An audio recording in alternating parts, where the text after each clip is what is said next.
everybody, and welcome to Change Bible Study. The Bible gives us some real stuff to consider that on the outset it looks pretty challenging, and some people may think about the commandments, well, that's hard. And in reality, the commandments are not grievous. They are what keeps us safe. They protect us. They are what ensure a good life.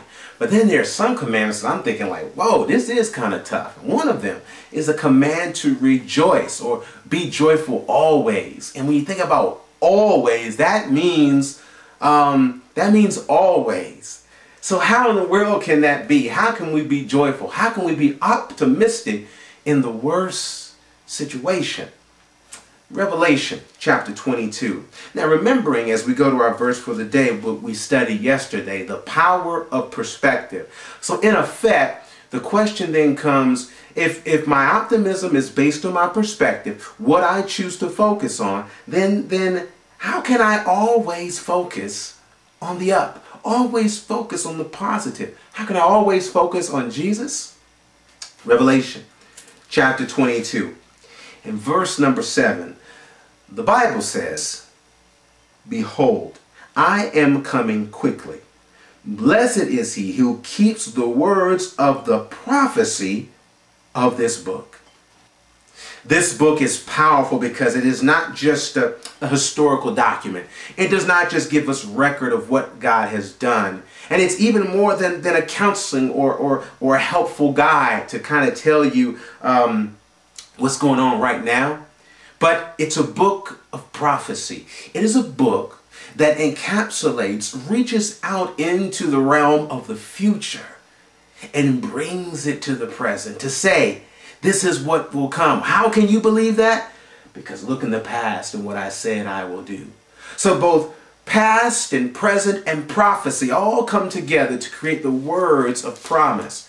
And so if you go on and read in this same chapter, the last chapter of the Bible, we are given a warning to not add anything to the book or take anything away. Why?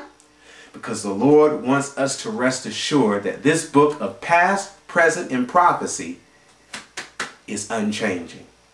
It is unmovable. It is immutable. And it does not fade. So the reason why my gaze should not fade, the reason why my optimism should never run low, is because the source of my optimism will never run low. My gaze can always stay up because what I'm looking at, who I'm looking at, is always up above. That is why my faith can be unchanging, because not the faith itself, but what my faith is resting on, it's not going to move. Some of us have been to different cities and they have massive marble memorials. And they take these huge marble slabs and they put, whether it's a statue, whether it's some type of art or some monument to some service, and it's laid usually on a stone foundation. And the reason why it's laid there is because this monument is put there to never be forgotten, to always be. So they didn't put it on wooden platforms. They didn't put it on a sandy beach. They put it on a rock. So the stability of the statue is not the statue itself. In fact, if I had a crane big enough, or if I moved the ground hard enough or stomped on that sand, it would move too. But the reason why the statue stands is because the ground is standing. The reason why that monument is stable is because its foundation is stable. And the reason why you can be stable, it's not in you. In fact, in you is all sort of instability. But on Jesus, a heart in Jesus, like Jesus, is a faith and a gaze and a purpose unchanged.